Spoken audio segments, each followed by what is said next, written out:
next panelist, who is John Thousand from Sweden. John shares his experience from 10 years specialization of changing the culture of construction, adding value through integrated collaborative partnering. I'm sure he's the best person to talk about collaboration. John, I think this COVID-19 crisis is forcing many companies to rethink their business and relationship with their employees, and as well as with the external stakeholders. Tell us the do's and don'ts and how collaboration can bring us back on track.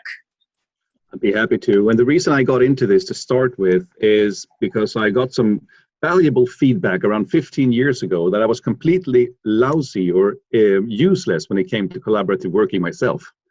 So that sort of sparked a change in my own career and my own thinking. And whatever I've done from that day on is actually helping people become better at collaboration, because there is so much to benefit from it as you are to pull yourself out of this rot that a lot of us are in from around the globe now.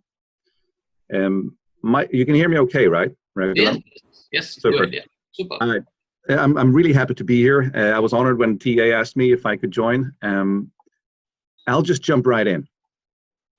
Partnering, IPD, alliancing, lean, ECI, joint venture, strategic supply relationships, they come in so many different shapes and sizes. The way I see it, these are all recipes designed to produce a special type of pie, only using different flavors and different ingredients. And once you get into baking, you always start off with the ambition of producing a wonderful, tasty pie, but somehow, at least in my kitchen, they tend to come out either burnt or undercooked, leaving you disappointed and assured that baking is not for you and you're never going to do it again. Many times, though, it's not the fault of the recipe itself that many people will have you believe. And to leave that baking analogy aside, it's very likely, especially if you're in a larger company, that your joint or internal systems or processes are getting in the way, or that managers are failing to deliver a collaborative competence and collaborative behaviors and collaborative skills in putting that team together that you form to deliver something greater together than you could have each done separately. I won't give any preference to any model. That's not why I'm here, a special collaborative model. The ones mentioned each fill their purpose. What I will do, however, is walk you through some of the do's and don'ts and some healthy tips in really succeeding with these different collaborative initiatives whenever you choose to do them, because there are some basic ingredients that you always have to have in there. And you might ask, why listen to me? Well, I live in Sweden, I work in Stockholm. I'm regional business manager at NCC today. It's one of the largest construction companies in the Nordic region. We have about a yearly turnover of 5 billion euro and 17,000 employees. And I worked throughout the company for the last almost 10 years with collaborative partnering and business sales. NCC introduced a structured form of integrated collaborative partnering to the Swedish construction market 15 years ago, or 2003, whatever that is, many years, many moons ago. And it was to be in the forefront of the development of collaborative working in our industry that I joined NCC in 2010. Since then, I've personally facilitated over 100 collaborative sessions with construction teams. I've trained even more people in the painful art of collaboration. I know some like to call me an expert, but I prefer enthusiast for collaborative working. And I was working as a partnering specialist when I first was elected to chair the Swedish technical committee that has taken a very active role in developing a worldwide pan-industry management system standard for collaborative business relationships. It's called ISO 44001. And I also chaired the international development of ISO 44000. Those are the 12 principles for collaborative working that has been the base plate for all the other 3 standards we produced over the course of the last 5 years. But enough about that, enough about me. It's just, that's basically what my tips and tricks are from, working internationally with a community from China, Malaysia, USA, Italy, Finland, the UK, to develop these things further. The initiatives I mentioned so far, IPD, collaborative working, collaborative partnering, IPD, they all have one thing in common. It's that they are recipes for getting people to work better together. And they all acknowledge the need of working systematically when doing this.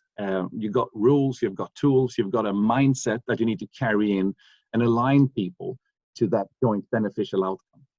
it is very likely that, like we mentioned in the start, that teaming up with others is going to help you get out of this, get some extra strength in pulling out of this situation that we're all in at the moment. Again, however, it's bloody hard.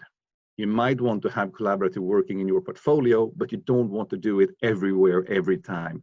Because a large company, at least my experience, will typically have really elaborate and complex processes detailing how to run your operations in a consistent and homogeneous way.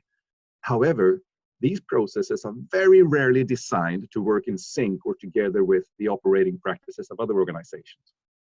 Last year, I got this crazy example from outside of the construction industry, actually, that just fit so well together with everything we had been producing over the last 5 years in that international committee.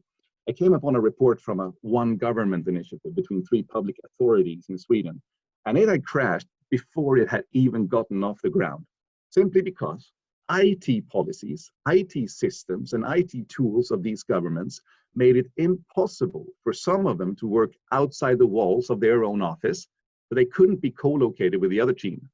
Some of them weren't allowed to install the necessary collaboration software, like Alexis was talking about before, such as Teams or Slack, and some even struggled with commitment because they were told by their home office to reprioritize. And one might say, laugh it off and say, hey, that's government for you. But in my experience, I've had the misfortune to experience the exact same things when trying to bring clients and construction professionals together throughout my facilitation years. Because we are just simply not designed to work well together with others. We are serving others, but not integrating ourselves with them. So when we do this, there's a few things you got to think about. I'm going to try and see if I can share my screen and see if the right thing pops up. Let me know if you see my little presentation where it's a blue screen that says collaboration to the left. Yeah, can see. Yeah. Oh, wonderful. Can see. All right. This is what I mean by when I talk about collaboration, I'm not talking about pulling in opposite directions. I'm not even talking about working side by side well together. I would call that a good cooperation, being cooperative. What I'm talking about is actually integrating, not just working side by side. You do your stuff, I do mine, and we exchange some information. We actually sit down and look at what are the necessary purchases of this project. What are the most critical purchases, and who's got the best deals on these purchases, and how do we want to handle them together. And just such a thing as reporting financials. I know one client, they have tertiary reports, and another one has quarterly reports. Do we want, if you got 4 deep dive reports in your project a year, and your partner is requiring 3 at different times, do you want to have your team deliver 7 in-depth reports, or can any one of these organizations adapt to the other, or do they just do a deep dive every week, every month? So far, that's not a big problem in most cases, because we do this all the time. But it's actually deterring people from focusing on the project, because we are so focused on just reporting structures and doing stuff the right way that we're not focusing on doing stuff our way. Let's see. So it's that integrated part we're talking about. We've actually defined collaborative working in the technical committee that I'm sharing in Sweden, that 2 or more organizations working together for mutual benefit and added value. Basically saying you can't just collaborate with yourself, that's just working, right? Working together with someone for mutual benefit and added value. Mutual benefit means that everyone needs to be able to benefit from the collaboration. You can't force them into it. You can't have them lose from it. You actually have to take into each other's onto the responsibility of one another to help each other achieve your desired outcomes. And if you don't have to collaborate, by God, don't do it. That's my, I keep saying that to people, and I keep saying, well, I want to stress that again. Don't do it if you don't have to, if there's no added value to be found, because it is much harder than just working with your own processes in your own way and just having a good cooperation. How do we get there? to produce consistently well-performing relationships. All right, 12 principles, told you about them before. Just want to highlight a very few. One of them is collaborative leadership. And this is just so simple. If you don't have top management on board in selecting a collaborative strategy, then don't do it. Whenever the initiative or project runs into difficulties, financially or otherwise, what are the managers above you going to say? Squeeze your partner, squeeze your counterpart, make sure we get out of this alive.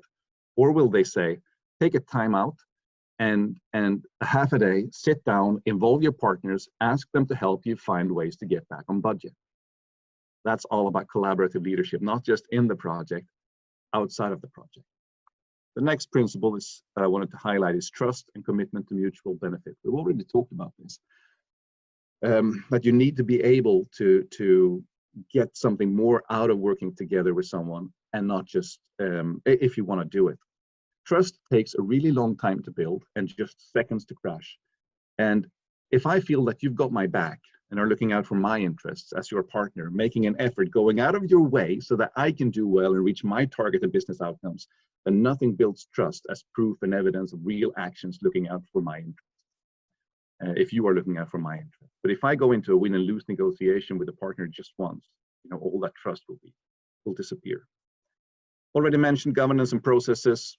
It's absolute key. Example from the OneGov example, IT can be a real hassle if you let them. And the last one is collaborative competence and behavior. And then we've covered them all. Make sure that you pick your people wisely. Sometimes it's not the technically best skilled person who is the best fit to lead a collaborative project. It will require things like skills like teamworking, coaching, active listening, negotiating with a win-win mentality, just to name a few of those leadership qualities. We've got a whole annex of examples of collaborative qualities in the ISO 44001 standard. So the people you put in the heart of these projects, they need to be able not to just talk the talk, they need to actually walk the walk, like TA said about Kai earlier. You have to get in there and do the nitty-gritty and do that work and show collaborative leadership themselves, not just rely upon others. That was all I had time for, and I'm happy to be able to have shared that. Is there any short question that you want me to answer? Thank you, John. I think we have few questions. This is based on one of the principle, I guess, risk management. So we have a question from Murali. He's asking the probability of a positive collaboration, even after careful analysis, is 50-50. What technique do you use to judge a safe collaboration? So we all have our different ways of judging risk and our different methodologies and tools. But one of the things I was going to say in collaboration is just don't underestimate the extra risk of the relationship crashing. So you gotta, whenever you do risk management, it's always about the technical stuff. But we've learned and we've tried to coach people in the standard to also include relationship risks. The risks of having someone working with other different visions and values. We just had a very bad example of that in Sweden. Companies working with a high-profile a person who went and did something very stupid and got caught. And the week after, all of his products are off the shelf, and these companies are being shamed with him. So include relationship risk and make sure that you put focus on people relations within the project as well. And that's the best answer I can give right now. All right. Might have not been exactly what you wanted, but that's the answer. All right, thank you, John. I think we can take one more question from Chamara. What is your experience of setting goals to collaborate and while they are competing, like vendor, buyer, competing units within an organization? Oh, yeah, it's a completely different story. The ISO 44001, we're actually saying you can work, you can use it for internal collaboration between departments. You can use it externally in like joint ventures. Upwards in your supply chain or downwards in your supply chain. What I find the people I tend to hit hardest is my own brother and my own, when doing stuff together. If it's competing for something, my brother takes always the worst hits, or I take the worst hits from my brother who's older than me. So it is a real challenge, and there's not one single easy answer to that questions, but I will say that, you know, trying to work internally between business units within the same organizational number may be one of the hardest things you'll ever try and do. And don't do it if you don't have top leadership on board. All right. Thank you, John. Thank you so much for those sharing. Fantastic. And it was so useful. And thank you so much for joining.